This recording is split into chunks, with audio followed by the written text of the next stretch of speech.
Hello friends, आज हम करेंगे चैप्टर 6 लाइन एंड एंगल। इस चैप्टर के स्टार्टिंग से पहले हम कुछ बेसिक टर्म्स देखेंगे जो इस चैप्टर में थ्रू आउट यूज होने वाली है। सबसे पहली जो टर्म है हमारे पास आएगी लाइन। लाइन क्या होती है? Line is a straight line having no end points. That is, if you draw a straight line without any end point, that means this line can be drawn in right side as well as in left side also. Then it is known as a line. And what is line segment?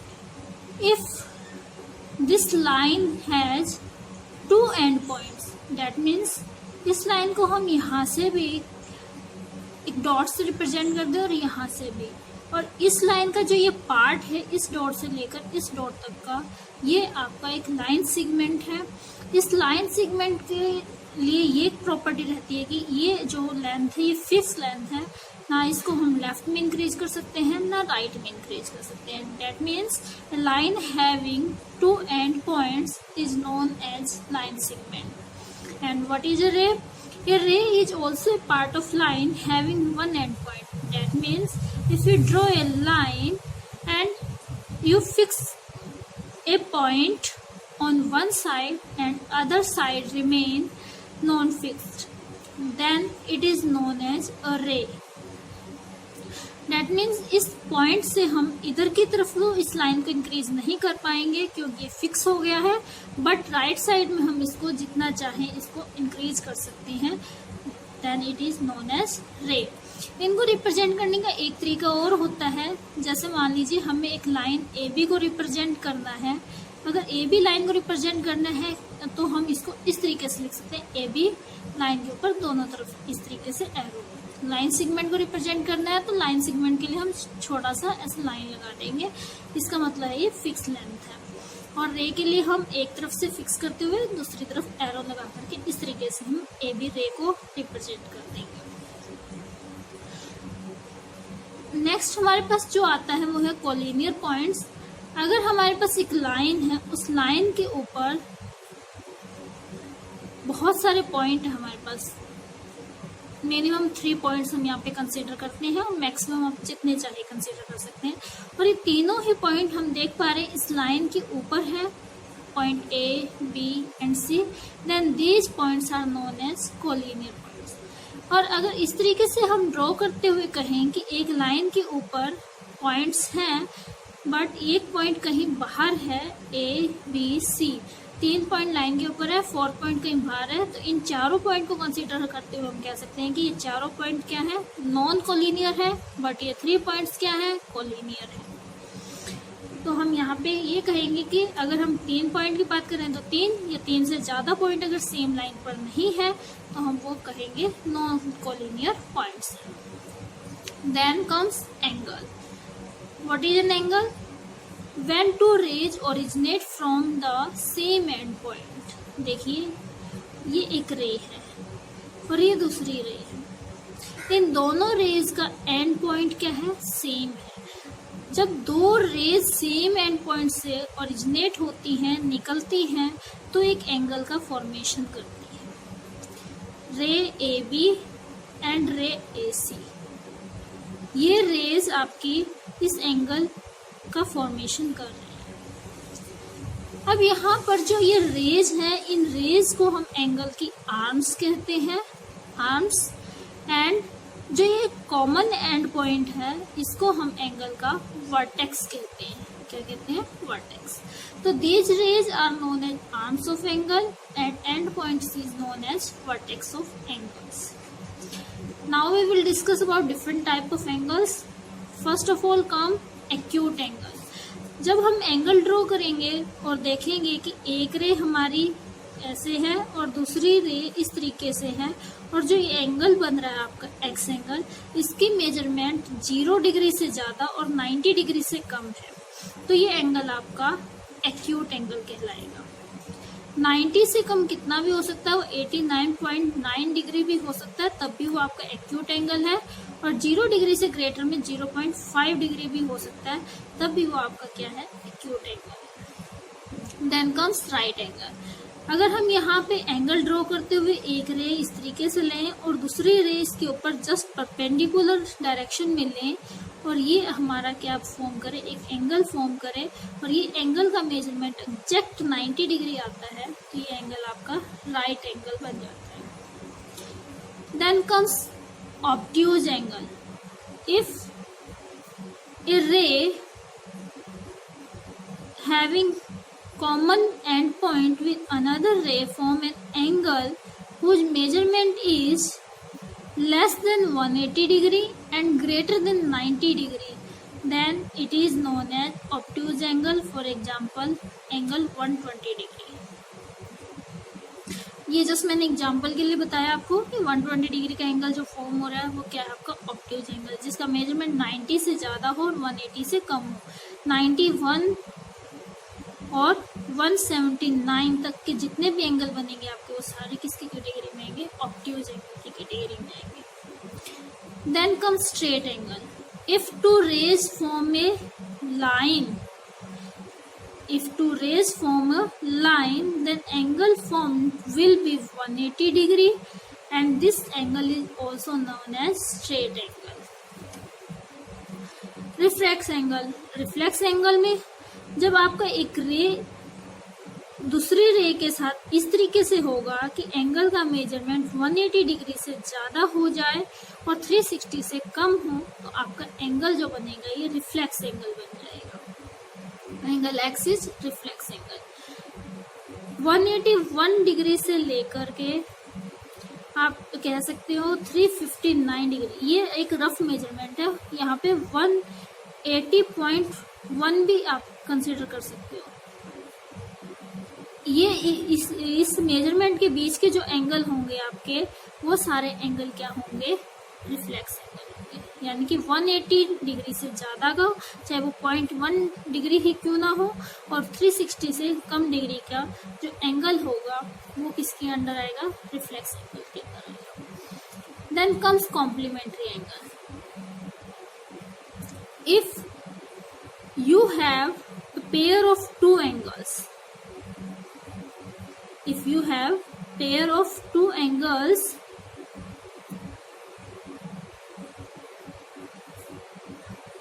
like that, एक रे हमारे पास ये है, एक रे ये है और यहाँ पर हमारे पास एक रे ये भी है, जो इन दोनों की कॉमन रे है। इससे और इससे जो एंगल बन रहा है ये मान लीजिए एक्स एंगल है और ये वाई एंगल है। अगर इन एक्स और वाई दोनों एंगल को हम टोटल ऐड करें और उनका सम 90 डिग्री आ जाए, तो ये दोनों एंगल एक दूसरे के कॉम्प्लीमेंट्री एंगल होते हैं। यानी एक्स का कॉम्प्लीमेंट्री क्या है, वाई, वाई का कॉम्प्लीमेंट्री क्या है, एक्स। एक्स प्लस वाई अगर आपका 90 डिग्री है, angle form will be complementary. Now supplementary angle. If two angles formed have a sum of total 180 degree, angle X, angle Y, these two angles are formed on a straight line and these angles have a sum of 180 degree, then these angles are supplementary of each other. Supplementary of x is y and supplementary of y is x. For example in दोनों को समझने के लिए हम देखते हैं, जैसे अगर हमारे पास एक एंगल 30 डिग्री का है और उसका कॉम्प्लीमेंट्री एंगल हमसे पूछा जाए, तो उसका कॉम्प्लीमेंट्री एंगल क्या होगा, 60 डिग्री होगा। तब इन दोनों का टोटल क्या होगा, 90 डिग्री। कैसे फाइंड करोगे, जो एंगल आपको गिवन है उसका अगर कॉम्प्लीमेंट्री पूछा तो 90 में से सब्ट्रैक्ट करके हम निकाल सकते हैं। इसी तरीके से मान लीजिए आपको एक एंगल दिया है 75 डिग्री और उसको पूछा है हमसे सप्लीमेंट्री एंगल, तो 75 का सप्लीमेंट्री एंगल क्या होगा, 180 में से आप सब्ट्रैक्ट करके देख लीजिए 75 को, कितना आ रहा है, 105 डिग्री। तो 105 डिग्री इसका सप्लीमेंट्री एंगल होगा, so that sum of both angles will become 180 degree. अब कॉम्प्लीमेंट्री और सप्लीमेंट्री एंगल्स से ही हम थोड़ा सा आगे चलते हैं और बात करते हैं एडजेसेंट एंगल की। एडजेसेंट जो एंगल होंगे वो एंगल एक दूसरे के बिल्कुल टचिंग एंगल होंगे। उनके लिए कंडीशंस क्या रहती हैं कि इन एंगल्स में आपका एक कॉमन वर्टेक्स होता है। ये जो दो एंगल होंगे कॉमन वर्टेक्स होगा इनका, एक कॉमन आर्म होंगे और दो नॉन कॉमन आर्म्स होंगे कॉमन आर्म के डिफरेंट साइड्स पर।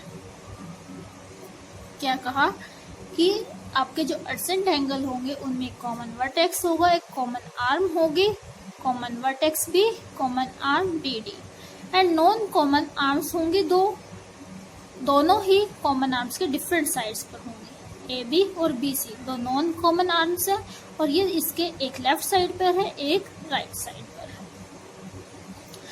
अब यहाँ पर आप देख पा रहे हैं जो एंगल बन रहे हैं ए बी डी और सी बी डी, ये दोनों एंगल्स, ये वाला एंगल और ये वाले एंगल, ये एक दूसरे के एडजेसेंट है क्योंकि इनका एक कॉमन वर्टेक्स है, एक कॉमन आर्म है और दो नॉन कॉमन आर्म के डिफरेंट साइड्स पर है।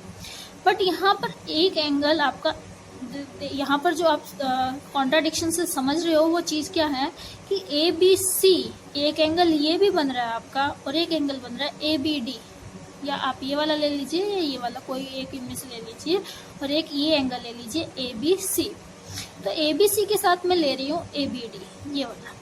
यहाँ पे मैं देख पा रही हूँ इनमें कॉमन वर्टेक्स भी है, कॉमन आर्म भी है और दो नॉन कॉमन आर्म्स हैं, एक एंगल ये वाला और एक एंगल ये वाला।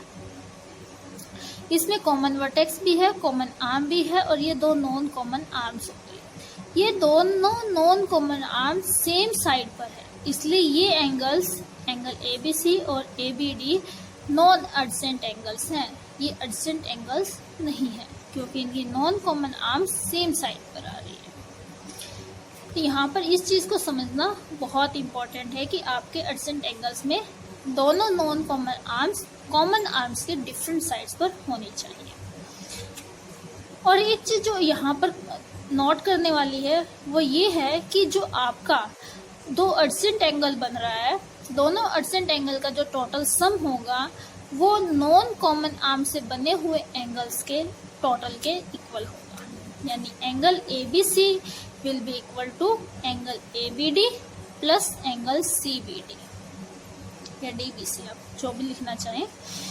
फिर हमारे पास बात आती है लीनियर पेयर ऑफ एंगल्स की। अब लीनियर पेयर ऑफ एंगल में जैसे आपके दोनों नॉन कॉमन आर्म्स थी, अगर ये दोनों नॉन कॉमन आर्म एक स्ट्रेट लाइन फॉर्म कर दें तो जो एंगल बनेंगे आपके एडजेसेंट एंगल, ये दोनों एंगल, अब हम इनको एडजेसेंट ना कह करके क्या कहेंगे, लीनियर पेयर ऑफ एंगल्स कहेंगे और इनका सम कितना होगा 180 डिग्री, यानी ये दोनों एंगल एक दूसरे के सप्लीमेंट्री भी होंगे। फिर बात आती है vertically opposite angles. Next type जो है वर्टिकली अपोजिट एंगल्स की है। यहाँ पर आपकी दो लाइंस होती हैं और दोनों ही लाइंस कैसी होंगी, इंटरसेक्टिंग लाइन होंगी। दो लाइन एक दूसरे को इंटरसेक्ट करिए एक पॉइंट पर और उस पॉइंट के पास आपके दो पेयर बनेंगे अपोजिट एंगल्स के। पहला पेयर ये वाला हो गया, ये जो पेयर है ये वर्टिकली अपोजिट एंगल्स का है, ये दोनों एंगल हमेशा इक्वल रहेंगे। ये एंगल और ये एंगल भी आपके वर्टिकली अपोजिट एंगल्स हैं, इनका भी एक का जो मेजरमेंट होगा वही दूसरे का होगा, यानी ये दोनों भी क्या होंगे, इक्वल होंगे। तो यहाँ पे लाइन ए बी और लाइन सी डी आपकी दो इंटरसेक्टिंग लाइन है, वो ओ पॉइंट पे यहाँ पे कट कर रही है, तो यहाँ पे दो अपोजिट पेयर्स के, वर्टिकली अपोजिट पेयर्स के एंगल्स बन रहे हैं। अब हम कहेंगे कि यहाँ पे अगर लाइन इंटरसेक्ट कर रही थी तो वर्टिकली अपोजिट एंगल्स बन रहे थे, अगर लाइन इंटरसेक्ट नहीं करेंगी तो कैसी होंगी, वो पैरेलल लाइंस का पेयर होंगी। जो लाइन कभी भी इंटरसेक्ट नहीं करेंगी वो लाइन आपकी पैरेलल लाइंस होती हैं और इनके बीच का जो परपेंडिकुलर लेंथ है वो हमेशा एवरी टाइम ऑलवेज सेम रहता है।